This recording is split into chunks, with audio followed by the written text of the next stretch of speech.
வணக்கம். இந்த கமிட்டி வந்து 2019 உருவாக்கப்பட்டது. அதுக்கப்புறம் வந்து சில கம்ப்ளைண்ட்ஸ் வந்திருந்தது.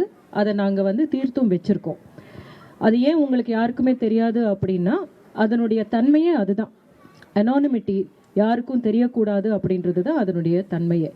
அது வந்து மீடியாவுக்கு முன்னாடி வந்து சொன்னாதான் நாங்கள் இந்த புகார்கள் எல்லாமே நாங்கள் சரி பண்ணிக்கிட்டு இருக்கோம், ஹேண்டில் பண்ணிகிட்டு இருக்கோம் அப்படின்னு கிடையாதுங்க.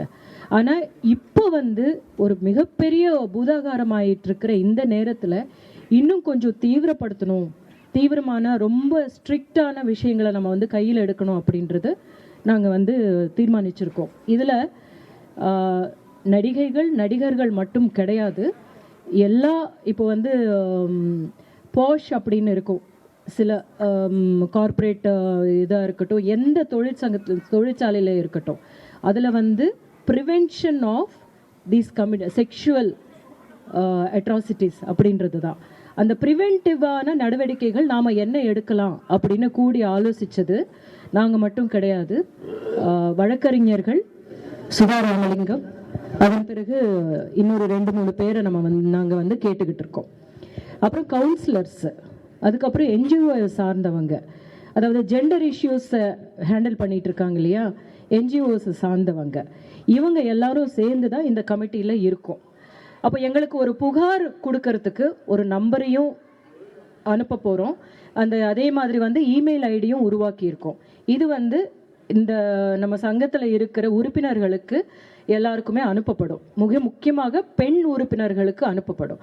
உடனடியாக நீங்கள் வந்து இந்த நம்பருக்கு தெரிவிச்சிங்கன்னா அதை எடுத்துக்கிட்டு ஃபஸ்ட்டு வந்து உங்களுக்கு உதவுறதுக்கு நாங்கள் இருக்கோம் அப்படின்றது தெரிவிச்சுக்கிறோம்.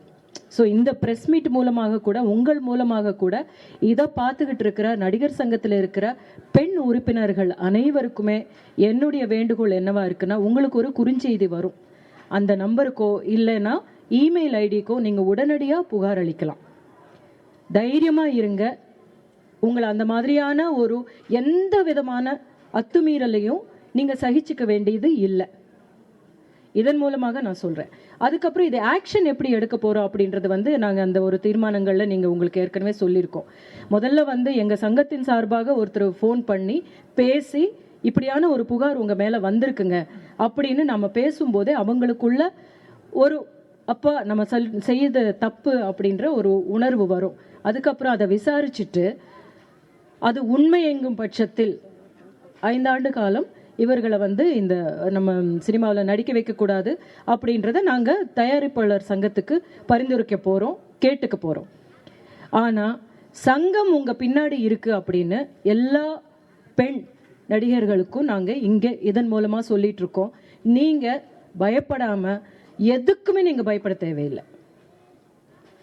உடனடியாக புகார் அளிச்சிங்கன்னா ஆக்ஷன் எடுக்கப்படும்.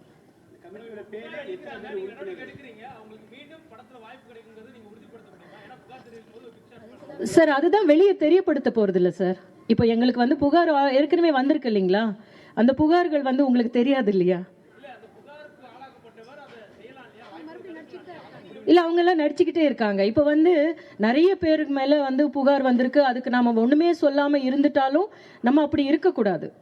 சமூகத்தில் இருக்கிற எந்த பெண்ணும் அந்த மாதிரியான ஒரு பயத்தோடு இருக்கக்கூடாது அப்படின்றது தான். ஸோ நம்ம என்ன செய்கிறோம்னா, அவங்க எல்லாம் நடிச்சுக்கிட்டும் இருக்காங்க, புகார் அளிச்சிருக்காங்க, நாம் வந்து ஒரு நடவடிக்கை எடுத்திருக்கோம், அவங்களுக்கு வந்து எல்லாம் சொல்லியிருக்கோம்.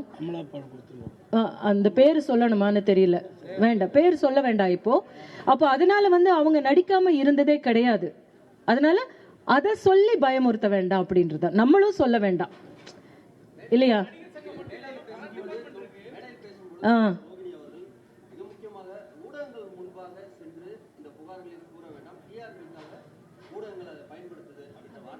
ஆமாங்க.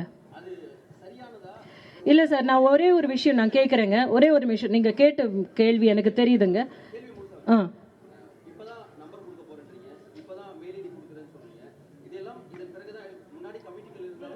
நம்பர் ஏற்கனவே கொடுத்துருக்கு சார்.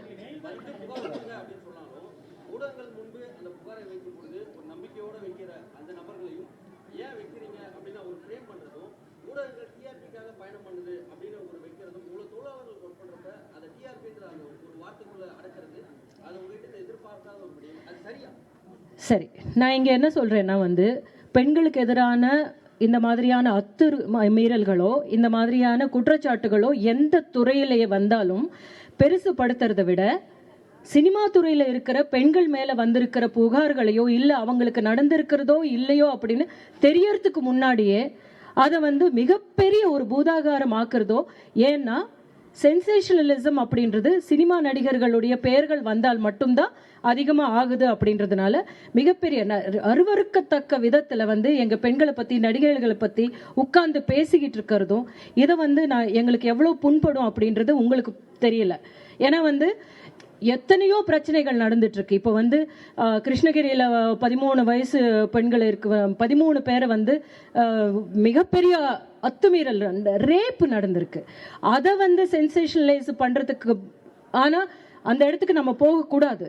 போகிறத விட இங்கே வந்து புகார் அளிக்காமல் இதை வந்து எத்தனையோ வருஷங்களுக்கு முன்னாடி நடந்தது அப்படின்னு பேசுறத திரும்ப திரும்ப திரும்ப திரும்ப திரும்ப திரும்ப எல்லா நிகழ்ச்சிகள்லையும் எல்லா ஊடகங்களையுமே போடுறதுக்கான காரணம் என்ன?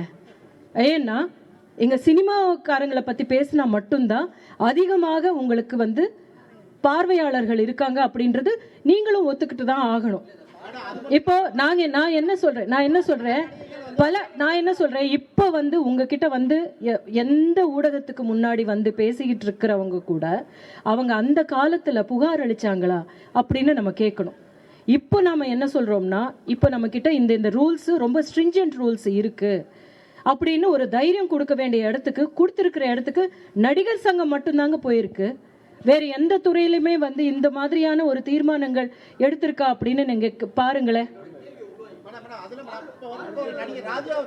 பார்வையாளர்களுக்கும் வந்து எங்களை மேல வந்து எதையாவது சொன்னா பாக்குறதுக்கு தான் இன்ட்ரெஸ்டடா இருக்காங்க. அது வந்து கஷ்டமா இருக்கு, எங்களுக்கு ரொம்ப கஷ்டமா இருக்கு. அதை விடுங்க. செய்திகளை உடனுக்குடன் தெரிந்து கொள்ள உடனே சப்ஸ்கிரைப் பண்ணுங்க.